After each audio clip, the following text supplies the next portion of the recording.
વાગે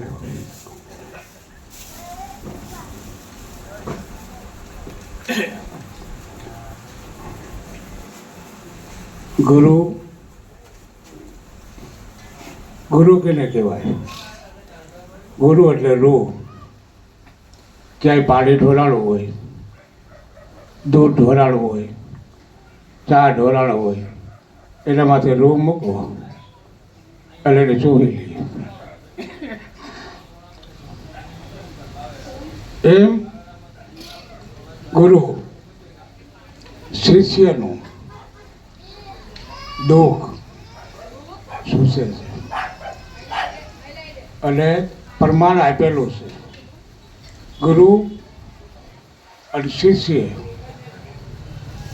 ગુરુની અંદર જો શિષ્ય ઉતરી જાય અને ગુરુ પછી શિષ્યમાં ઉતરી જાય, એ જ્યોતમાં જ્યોત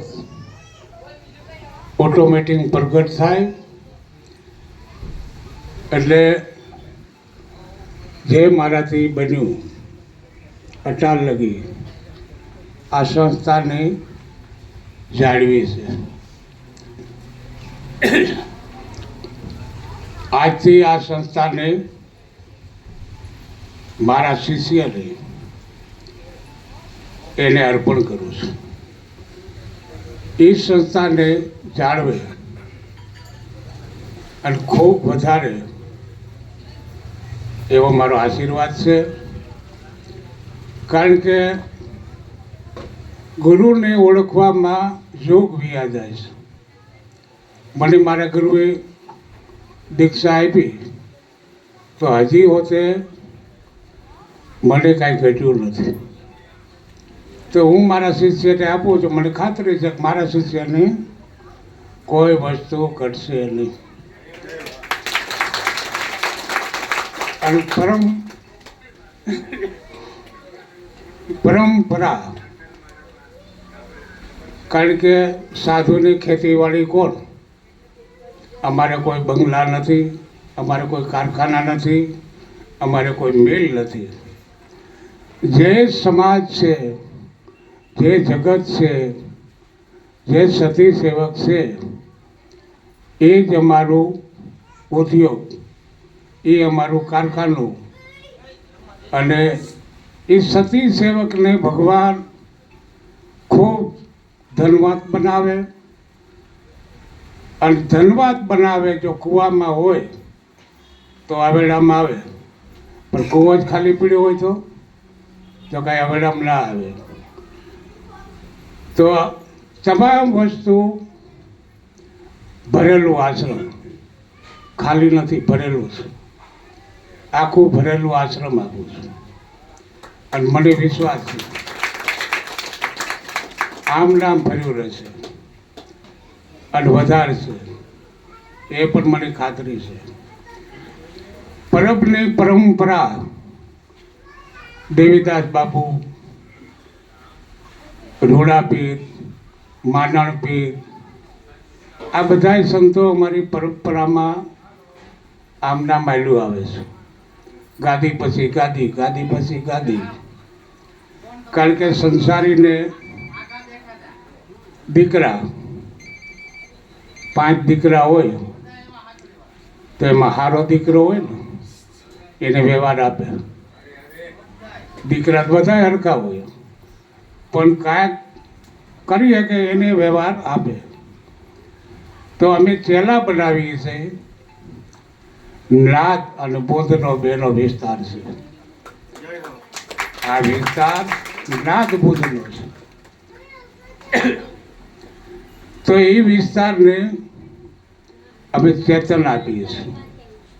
અને એનું પ્રમાણ ભમરી જો તમે જોઈ હોય, 11 દિનનો પીરિયડ હોય એનું, ઈયળને પકડી આવે અને ઈયળને આર મારે, ગોટો ભરી જાય, એ ઈયળને ના લે, 2 પગે ઊભી થાય ઈયળ, એને લે અને એને માટીમાં ભોયરું બનાવે, એમાં રાખી દે અને એને હાર મારે. અને એ ઈયળની એવી બીક છે, હમણાં ભમરી આવશે ને મને હાર મારશે, હમણાં ભમરી આવશે ને મને હાર મારશે. એના ટેન્શનમાં, એના વિચારમાં ઈયળમાંથી ભમરી બની જાય છે. તો શિષ્ય બન્યા પછી તો એ કેમ ના બને?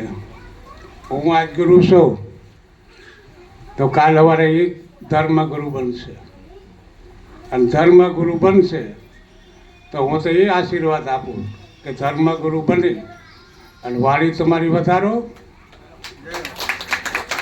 અને વાણી વધારી એમાં જે ફૂલ આવશે એ કાંઈક અલૌકિક ફૂલ હશે.